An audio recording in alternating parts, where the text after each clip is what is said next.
Hello everyone, we're Fish Sticks. My name is Jacobo Franco and I'm majoring in chemical engineering. My name is Klaus Best and I'm planning on majoring in mechanical engineering. I'm Jacob Sigmund and I plan on majoring in electrical engineering. And I'm Nick Chamberlain, civil engineering intent. And this is our presentation. To begin with, let's talk a little bit about the background. As we all know, water sources have played an important role for society, and that is why river restoration has become an important goal for engineering. It is so important that we have even created a branch from civil engineering called hydraulic engineer, which is in charge of it. Working on this area requires a multidisciplinary skill set, which includes knowledge in hydrology, ecology, civil engineering, river dynamics, sediment transport, and fish biology.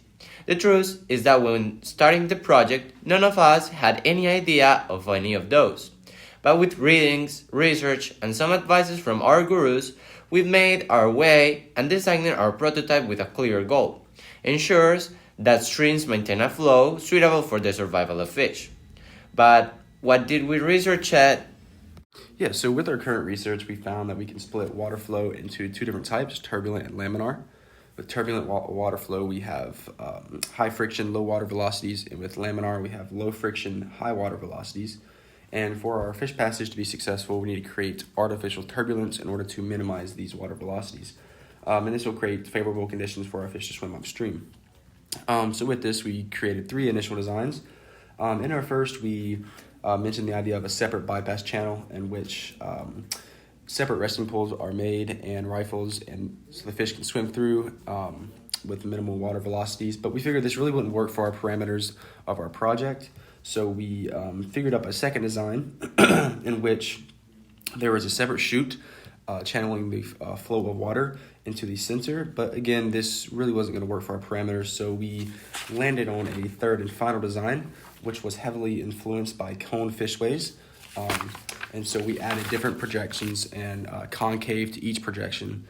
And these projections were installed laterally within a certain parameter. And this created our favorable conditions for our wolfpack fish to swim upstream. We focused the construction of our fish passage around the engineering design circle. We started with the ask portion, and that was that fish need a way to travel upstream. Whether it's for migration, feeding, reproduction, or any other reason, fish have to be able to swim unrestricted up streams and rivers. The problem with this, identified in the research portion, is that man-made objects such as dams completely cut off the fish's ability to swim upstream. For the imagine step, within the engineering design circle, we reviewed possible solutions to this issue. We considered a ladder design where fish could bypass a dam by jumping up bit by bit. We also considered a chute-style design in which the water was focused into a chute with obstacles to slow down the water flow. We planned on creating the chute-style design because it better fit the parameters of our model and was more applicable to our location. The first prototype we created is included above. This is a very basic design but shows the main components we wanted to use, including the concave extrusions and the curvature of the floor. After testing some of our first designs, we realized that our extrusions were too tall and that the curvature of the floor actually had the reverse effect of what we thought. With this in mind, we designed and printed our final design, which worked exceptionally well. It accomplished all the original goals we had in mind and worked very efficiently. With none of us having experience with hydrodynamics, our design was essentially formed through lots of trial and error. The idea of having pillars to block the water was something we found in research, but the actual shape and layout was something that we designed. The shape of the pillars kind of looks like a backwards shark tooth from above. This is because it creates pockets. The idea of this is to disrupt the flow as much as possible so the fish can travel upstream easier. Additionally, we have them spaced out in a way that allows the fish to travel through the design efficiently. This is essentially how we came up with the initial prototype, and then we started testing. Through testing, we improved the design in a couple of ways. First of all, we made the whole design shorter because the pillars were sticking out of the water and the flow was not smooth over the top. Then, after our second test, we added a slope to the taller end of the design so that the water would flow into it easier.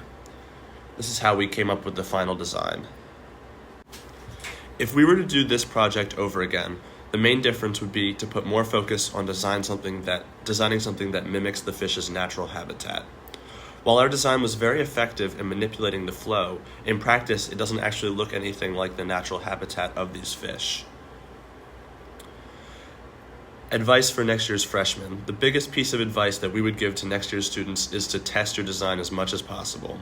This was a completely new topic for us, and I assume that this was the case for most of the groups in this class. This is why trial and error was so important, especially for our group, where there was specific, limited test times. You can design and brainstorm all you want, but the only way to really come up with the best design is to test as much as possible.